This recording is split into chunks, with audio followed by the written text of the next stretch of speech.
اور فضیلت تو اصل ہوتی ہی وہی ہے جو فضائل والوں کے درمیان میں ہو. توجہ ہے آپ کی؟ مثلا معذرت کے ساتھ ہم مولا علی کا مقابلہ کن سے کراتے ہیں؟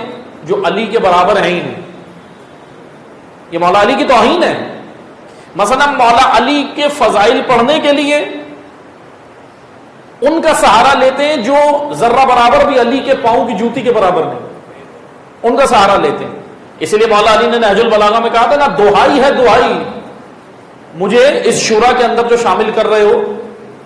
جب خلیفہ دوم نے شورا بنائی تھی تو مولا علی نے کیا کہا تھا؟ دہائی ہے, مجھے اس شورا میں شامل کر رہے ہو, اس شورا میں جہاں میرے ہم پلہ کوئی بھی نہیں ہے, میرے برابر ہے کوئی؟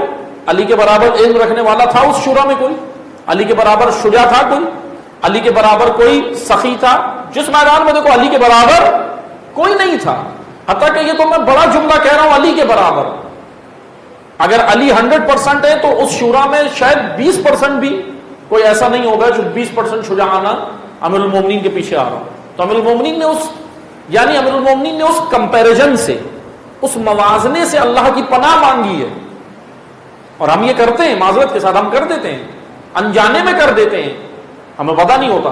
امیر المومنین نے اس کمپیریزن سے, موازنے سے پناہ مانگی کہ علی کا مقام دیکھو, علی جیسی ہستی دیکھو, اور اس کا موازنہ کہاں کرا رہے ہو ایسے لوگوں سے جو جچتا ہی نہیں ہے.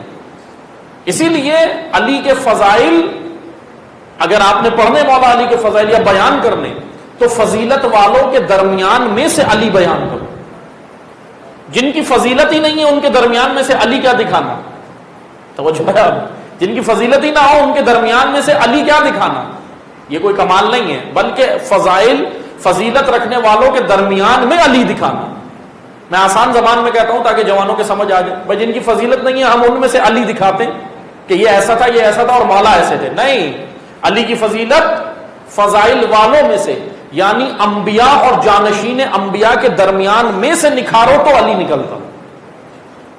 وہاں جچتا ہے علی کہ فضائل والوں میں جن کو عزت اللہ نے دی ہے, معصومین, انبیاء, اولیاء, اوصیاء, جانشین انبیاء, ان کے درمیان میں سے جب ہم مولا کے فضائل بیان کریں تو پھر ہمیں اچھا لگتا ہے کہ ہاں بھائی مولا فضائل والوں کے درمیان میں علی کا یہ مقام.